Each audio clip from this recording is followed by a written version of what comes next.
देखिएगा,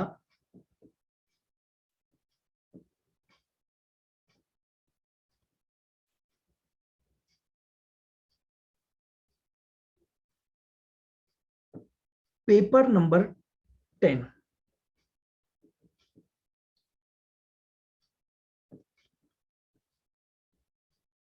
group 2,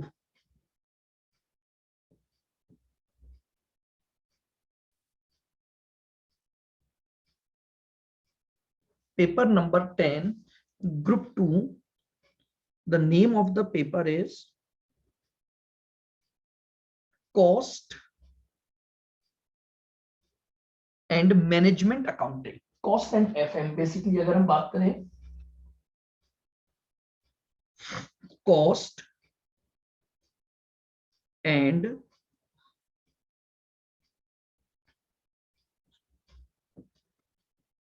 management accounting,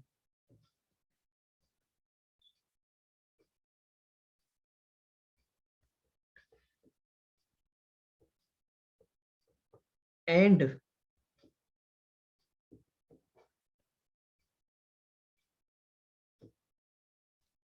financial management.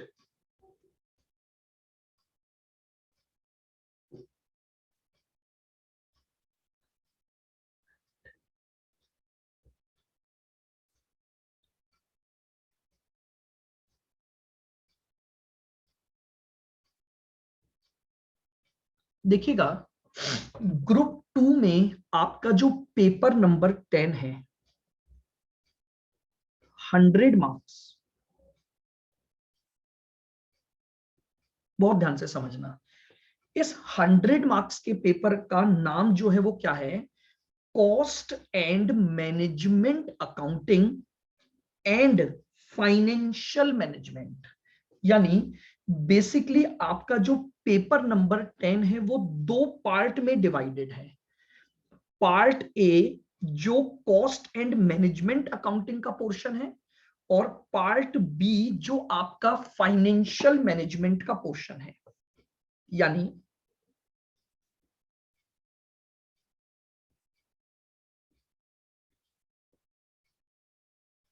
Part A 50 marks,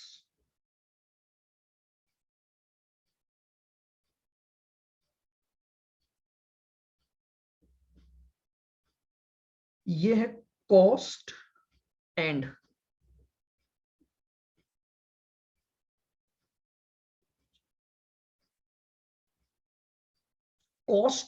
management accounting.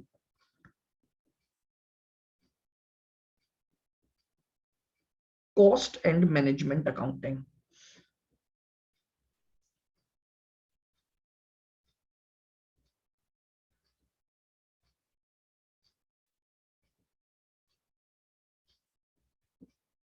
जो आपके 50 marks का है।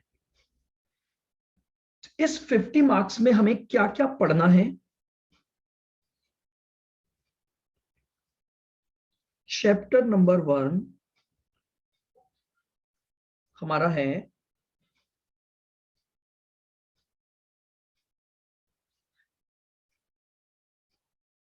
Marginal costing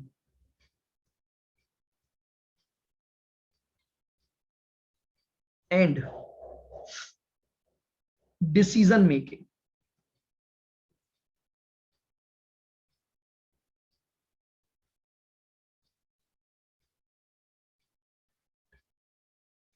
decision making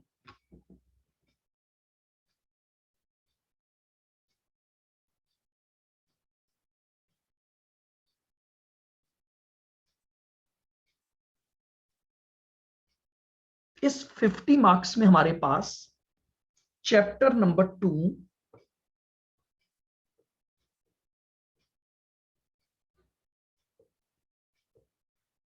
transfer pricing, chapter number 2 हमारे पास है transfer pricing.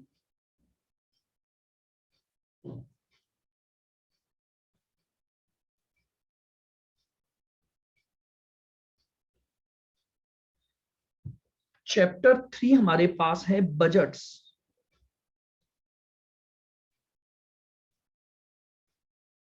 Budgets.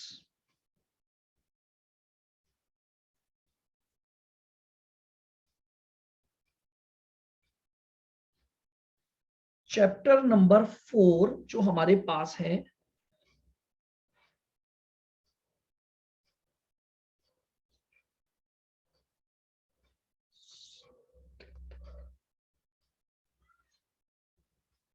Standard costing.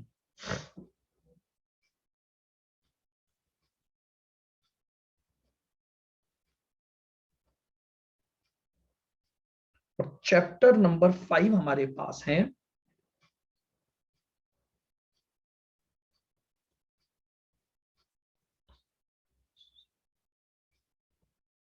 Learning curve. ये लीजिए पार्ट ए जो कि कॉस्ट एंड मैनेजमेंट अकाउंटिंग का आपका टॉपिक है, वो हमारा 50 मार्क्स कवर करता है। और 50 मार्क्स में हमारे पास ये 5 टॉपिक हमें पढ़ने हैं। ठीक है, इसमें से 2.5 टॉपिक कॉमन है जो हमारे ग्रुप 1 के पेपर नंबर 8 में भी कवर होंगे, और 2.5 चैप्टर जो हैं वो टोटली न्यू हैं। ठीक है, यानी आधा सिलेबस हम कॉमन पढ़ेंगे, first group plus second group, और जो आधा इस 50 का पोर्शन है वो हम अलग से सेपरेटली पढ़ेंगे जो हमारे इस चैप्टर में कवर होंगे। फिर हमारे पास इसका पार्ट बी आता है।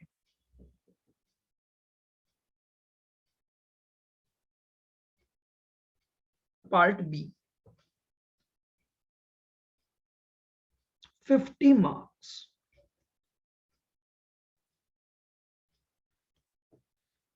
जो हमारा है फाइनेंशियल मैनेजमेंट।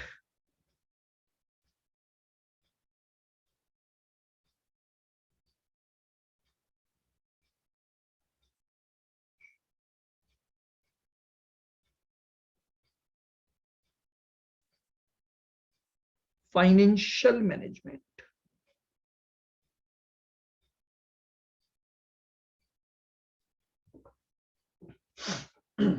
क्या होता है, फाइनेंशियल मैनेजमेंट हम उसको भी सीखेंगे।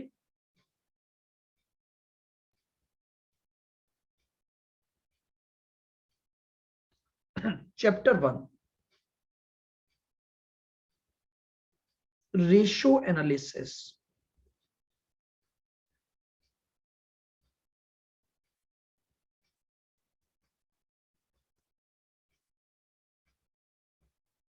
Chapter 2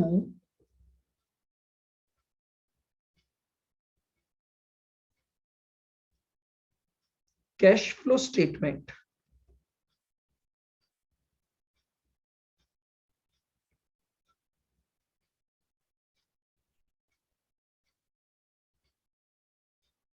chapter 3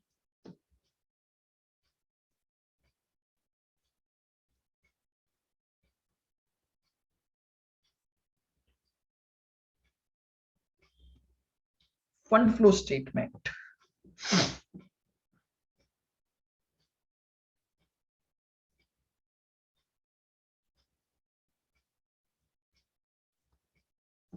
chapter 4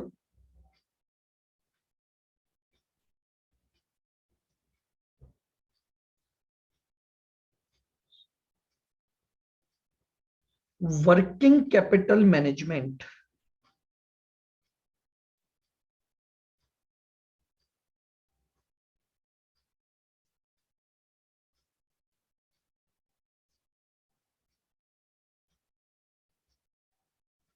chapter number 5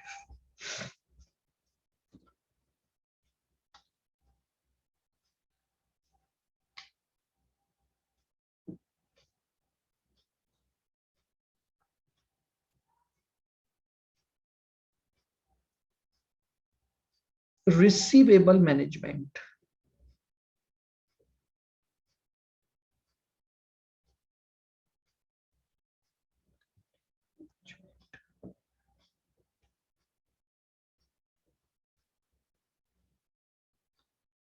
chapter number 6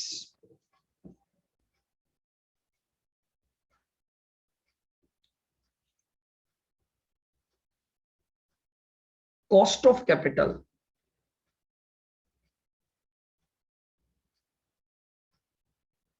chapter number 7,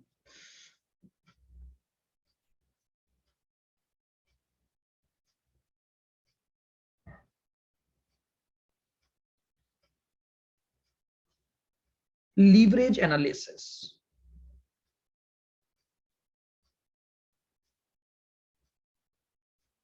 chapter number 8,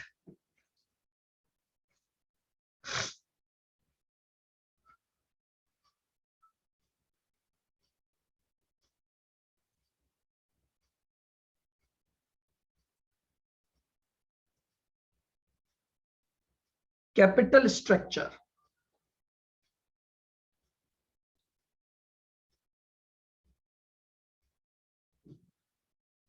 chapter number 9,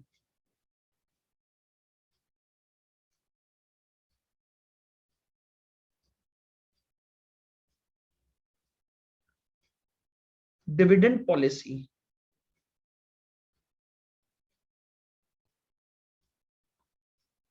chapter number 10,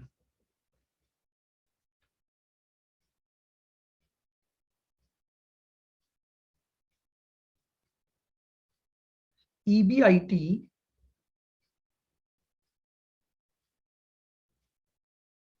analysis,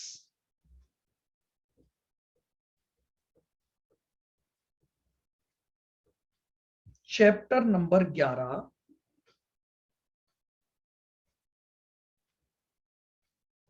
capital budgeting,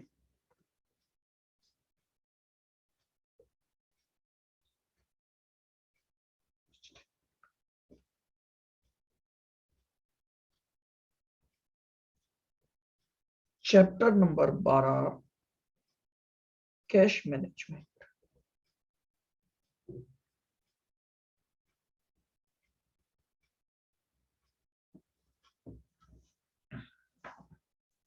ये आपके पास 50 मार्क्स के टॉपिक हैं।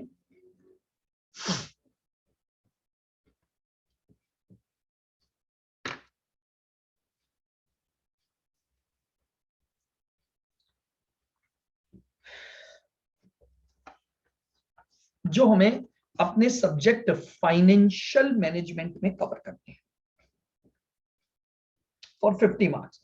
तो टोटल आपका जो 100 मार्क्स का पेपर है वो इस तरह से डिजाइन है। 50 मार्क्स में आपका कॉस्ट एंड मैनेजमेंट अकाउंटिंग का पार्ट है और 50 मार्क्स में आपका फाइनेंशियल मैनेजमेंट का पार्ट है। ठीक है, फाइनेंशियल मैनेजमेंट में थोड़े टॉपिक ज्यादा हैं, बट इसमें 2-3 टॉपिक बड़े हैं, बाकी टॉपिक छोटे छोटे टॉपिक्स हैं जो हमें कवर करने हैं। चलिएगा, तो हम जो स्टार्ट करेंगे अपना इस क्लास में वो फाइनेंशियल मैनेजमेंट वाला पार्ट होगा, जो हमारा बी पार्ट है, which is related to financial management. देखिएगा, फाइनेंशियल मैनेजमेंट बेसिकली क्या है पहले हमें यह समझना है, फिर हम बात करेंगे इसके कोर्स कंटेंट के ऊपर। देखो,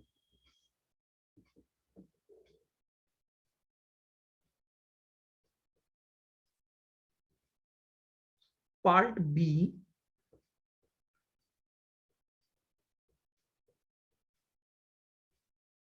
फाइनेंशियल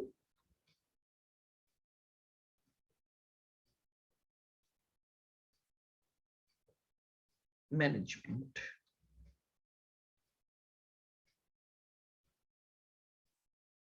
देखिएगा, जो फाइनेंशियल मैनेजमेंट टर्म है ये दो अलग अलग वर्ड्स को मिलाकर बनाई गई है, एक फाइनेंस और एक मैनेजमेंट।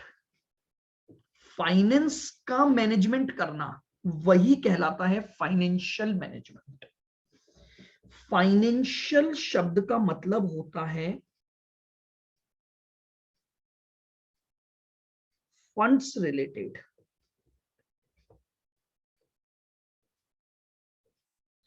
फंड्स समझते हैं आप? अगर आप कोई भी बिजनेस स्टार्ट करते हैं, कोई भी वर्क अगर आप स्टार्ट करते हैं, तो you need some funds.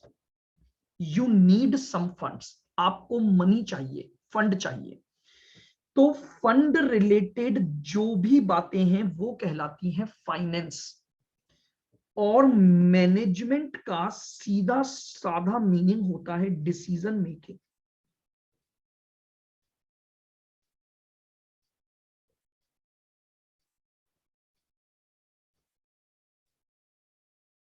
Decision making यानी अगर अब मैं इस पूरी टर्म को जोड़ के एक सरल भाषा में बात करूं तो फाइनेंशियल मैनेजमेंट मुझे बताएगा कि मेरे बिजनेस में फंड से रिलेटेड क्या क्या डिसीजन लिए जाते हैं।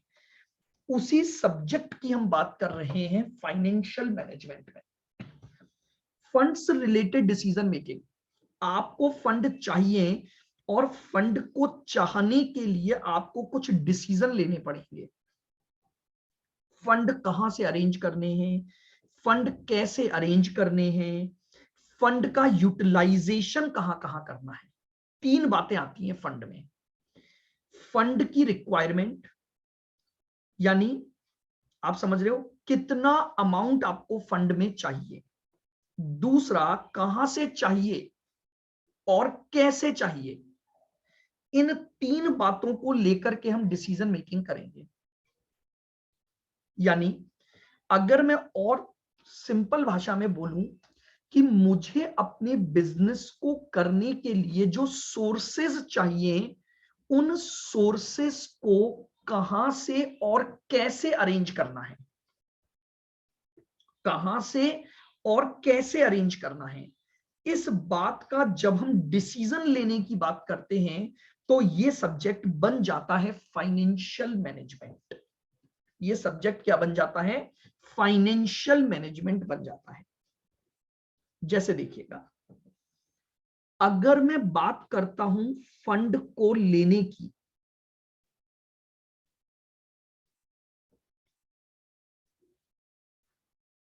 Fund can be generated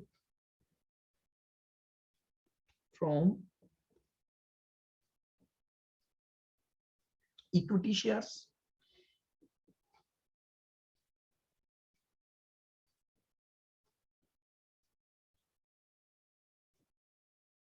preference shares,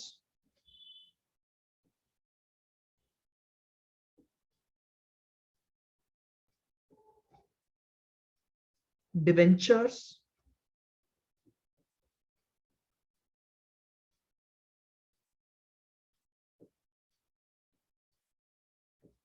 आप चाहे इन चीजों को लिखो मत, समझो केवल पहले सब्जेक्ट को, ताकि जब हम कल से एक एक टॉपिक स्टार्ट करें तो आपके दिमाग में हर पॉइंट क्लियर रहे। फंड्स अरेंज किया जा सकता है by issuing the equity, by issuing the preference, by issuing the debentures और by taken long term loans. ये आपके फंड के आने के रीजंस हैं, वो रिसोर्सेज हैं जिनसे आप अपने बिजनेस के लिए क्या अरेंज कर सकते हो, फंड अरेंज कर सकते हो। आ रही मेरी बात समझ में? मुझे बताइए, अगर आप फंड अरेंज करते हो तो क्या फंड का अरेंजमेंट फ्री में हो जाता है क्या, या you have to incurred some cost for arranging the funds? क्या आप ये मानते हैं कि आप इनमें से किसी भी तरीके से फंड अरेंज कर लें? अगर फंड अरेंज करोगे तो फंड अरेंज करने के लिए you have to incur some cost. बोलो एग्री और नॉट? कॉस्ट तो इनकर करनी पड़ेगी फंड अरेंज करोगे तो।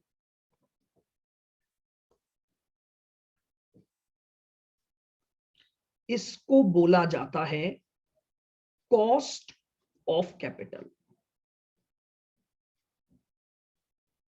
लीजिए, मैंने फंड अरेंज किया, फंड अरेंज किया तो भैया मुझे ये पता लगाना पड़ेगा, अगर मैंने इस सोर्स से फंड अरेंज किया तो इस फंड को अरेंज करने की क्या कॉस्ट इनकर्ड हुई। अगर मैंने अपना फंड इस सोर्स से अरेंज किया तो मुझे क्या कॉस्ट इनकर्ड करनी पड़ी।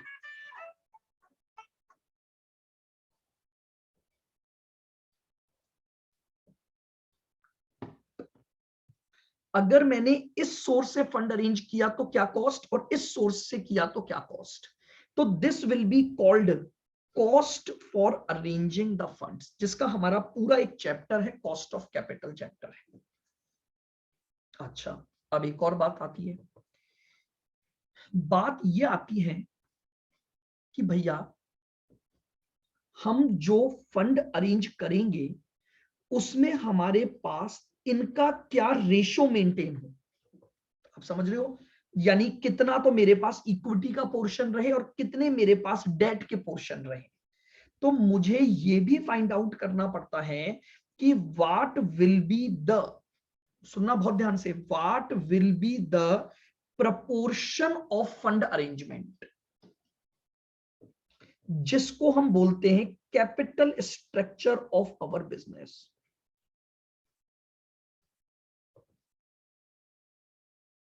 Capital structure of,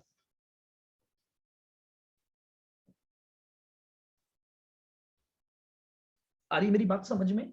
capital structure of business का मतलब है कि हमारा बिजनेस के कैपिटल का स्ट्रक्चर क्या होगा, उसमें कितना तो हमारा ओनर्स फंड होगा, यानी खुद का पैसा जो हम इक्विटी से अरेंज करते हैं, जो ओनर्स कैपिटल होती है, और कितना फंड हमारा डेट से रिलेटेड होगा जो हम आउटसाइडर्स से लेते हैं।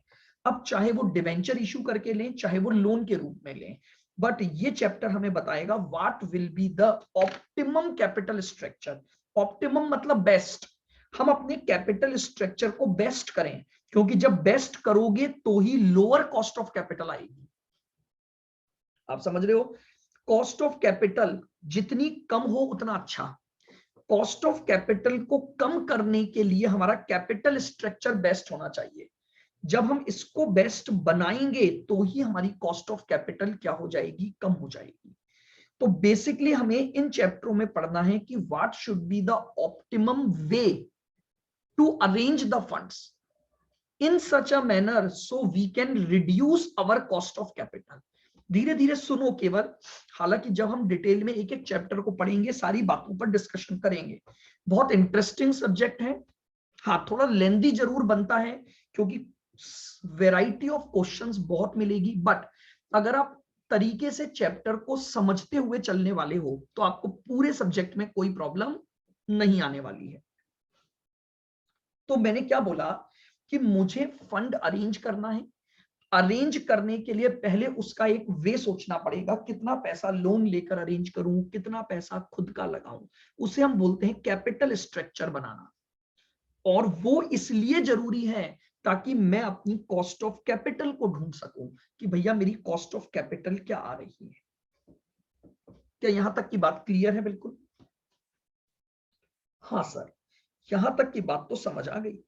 चलिए भाई, अब अगर यहां तक की बात समझ आ गई तो मुझे एक और जो बात समझनी है वो ये समझना है,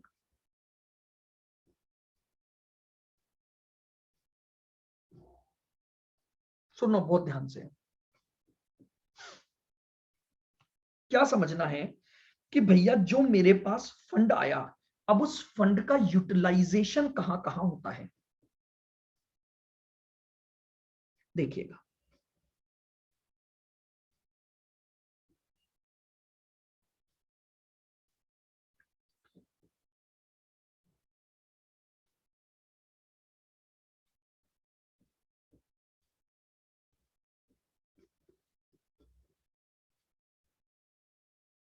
देखो क्या होता है, मैं अपने कुछ पैसे को तो ऐसी जगह इन्वेस्ट करूंगा जिससे मेरी कोई फिक्स्ड असेट क्रिएट होंगी, यानी परमानेंट नेचर की कैपिटल।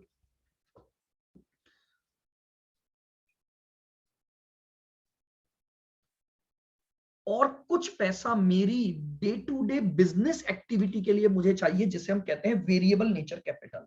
देखो क्या होता है, अब आपने फंड अरेंज कर लिया, फंड अरेंज करने के बाद आप उस फंड को यूटिलाइज करना चालू करोगे। अब यूटिलाइजेशन दो तरीके से होता है फंड का। फंड का पहला यूटिलाइजेशन है फंड का वो हिस्सा जो आपने परमानेंटली अपने बिजनेस में इन्वेस्ट करने के बारे में सोचा है। आपने सोचा कि यार मैं एक प्रोजेक्ट लगाऊंगा, इस प्रोजेक्ट में मुझे इतना पैसा क्या करना पड़ेगा, लैंड में लगाना पड़ेगा, इतने की बिल्डिंग लेकर आनी पड़ेगी, फर्नीचर आएगा, जो भी खर्चा आपका हो रहा है उसे हम कहते हैं फिक्स्ड कैपिटल या फिक्स्ड असेट इन्वेस्टमेंट। और एक होता है जो मुझे डे टू डे बिजनेस के लिए चाहिए पैसा। भैया ऐसा तो है नहीं ना कि बिल्डिंग बना दी अब और कुछ पैसा नहीं चाहिए होगा। अब आप उस बिल्डिंग बना दी, प्लांट एंड मशीनरियां लगा दी, तो उस प्लांट एंड मशीनरी से प्रोडक्ट बनाओगे, प्रोडक्ट बनाओगे तो मटेरियल चाहिए, वेजेस का पेमेंट करना है, एक्सपेंसेस करने पड़ेंगे। तो उस कैपिटल को हम कहते हैं वर्किंग कैपिटल या वेरिएबल नेचर कैपिटल। हमारे बिजनेस में दो तरह की कैपिटल इन्वॉल्व होती है, एक फिक्स्ड नेचर, एक वेरिएबल नेचर। फिक्स्ड नेचर का मतलब है कैपिटल का वो पोर्शन जो परमानेंटली इन्वेस्टेड इन बिजनेस है, और वेरिएबल नेचर की कैपिटल का मतलब कैपिटल का वो एलिमेंट या वो नेचर ऑफ कैपिटल जो कि हमारे पास फ्लक्चुएट होती रहती है या वेरिएबल जाती है, उसे हम बोलते हैं वेरिएबल नेचर कैपिटल। हमें कुछ डिसीजन किसी फिक्स्ड नेचर के लिए भी लेने पड़ते हैं, यानी मुझे इस प्रोजेक्ट में पैसा लगाना है या नहीं, और मुझे कुछ डिसीजन वेरिएबल नेचर में लेने पड़ते हैं, जैसे मेरी वर्किंग कैपिटल,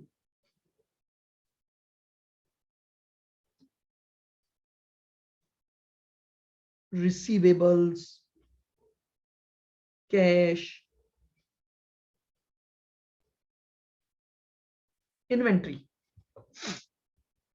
तो आप समझ रहे हैं, मैंने जो कैपिटल अरेंज की उस कैपिटल में फिक्स्ड नेचर कितना और वेरिएबल नेचर कितना, मुझे इस बात का डिसीजन लेना पड़ेगा।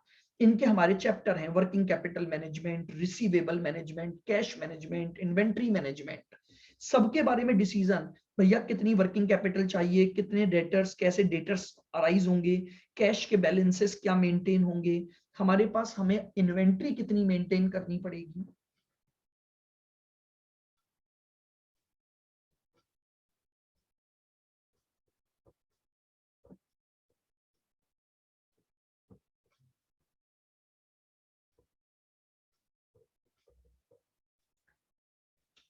फिक्स असेट से रिलेटेड हमें लेने पड़ते हैं इन्वेस्टमेंट डिसीजंस। इन्वेस्टमेंट डिसीजन का मतलब भैया हम जो पैसा इन्वेस्ट करने जा रहे हैं, क्या हमें वो पैसा इन्वेस्ट वहां पर करना चाहिए या नहीं। जैसे मान लो फॉर एग्जांपल मुझे एक प्रोजेक्ट लगाना है, तो प्रोजेक्ट लगाने से पहले मुझे ये सोचना पड़ेगा ना कि भैया मुझे पैसा लगाना है या नहीं लगाना है, उसको इवेल्युएट करना पड़ेगा। मैं ऐसा तो है नहीं कि आंख बंद करके अपना कहीं भी अपना पैसा डाल दूंगा, तो मुझे उसको भी इवेल्युएट करना होता है। देखो कितनी चीजें कवर हो गई, working capital management, receivable management, cost of capital, capital structure, capital budgeting. ये जो कैपिटल बजटिंग है इसी का नाम होता है इन्वेस्टमेंट डिसीजंस। इन्वेस्टमेंट डिसीजन का ही दूसरा नाम है capital budgeting decision. Later on chapter में हम बहुत डिटेल में बातें करने वाले हैं। अच्छा जी, ये जो चैप्टर होते हैं ये हमारी परफॉर्मेंस को मेजर करवाते हैं। आपने रेशो बचपन में पढ़ा हुआ है, कई तरह के रेशियोज कैलकुलेट किए जाते हैं ताकि हम कंपैरिजन कर सकें हमारी एफिशिएंसी, परफॉर्मेंस, लिक्विडिटी पोजीशंस को, कि भैया हमारे बिजनेस की परफॉर्मेंस क्या है, हमारे बिजनेस की लिक्विडिटी पोजीशंस क्या क्या हैं, हमारे बिजनेस में क्या क्या सॉल्वेंसीज हैं, कहां पर हम अपने बिजनेस को एक बेटर तरीके से मतलब रन कर रहे हैं। तो इन चीजों को लेकर के हम कई तरह के रेशियोज निकालते हैं, कैश फ्लो स्टेटमेंट बनाना, फंड फ्लो स्टेटमेंट बनाना।